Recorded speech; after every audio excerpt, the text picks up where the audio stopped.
Spline Split Science. This time around we're going to talk about crampons. Mountaineers have been using this style strap crampon for decades and they work great. These are aluminum crampons. These are the ones that I use both on my mountaineering boots and on my snowboard boots. Aluminum is a little bit weaker, but in kind of like snow style conditions, hard snow, they're super handy, and also they're quite a bit lighter than a steel crampon. On our snowboard boots, we want to use a general mountaineering style crampon, which means horizontal front points and then 10 or 12 points on the bottom of the foot. These rubber bits are called an anti-butt. Basically helps to like kick snow out in certain types of conditions so they don't ball up under your foot, but useful in times, not useful in other times. The same style of crampon fits the Jones boot very nicely as well. The heel welt on the back, the harness fits right over top of it perfectly. It does provide a little bit more of a secure hold on the crampon, just in case the strap itself becomes loose while you're climbing. With a crampon compatible heel welt that's found on a lot of splitboard boots, we're able to use what's called a semi-automatic crampon.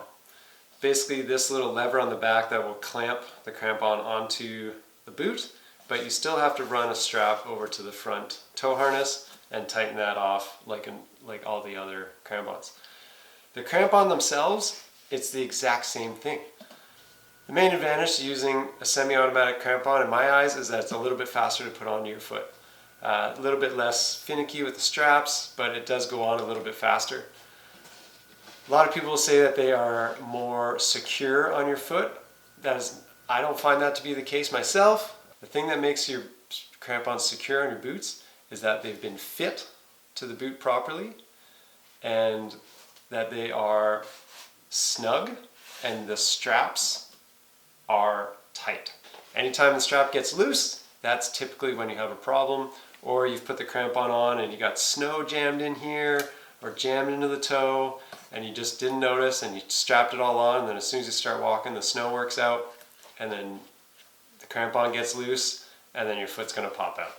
Big things to think about when you're using a snowboard boot and crampons, well, any boot and crampons, is you want to make sure they fit. So when you're going to buy a pair of crampons, bring your boot down to the store, make sure that your boot's going to fit between these two tabs in the back and the harness, as well as the harness and the tabs in the front.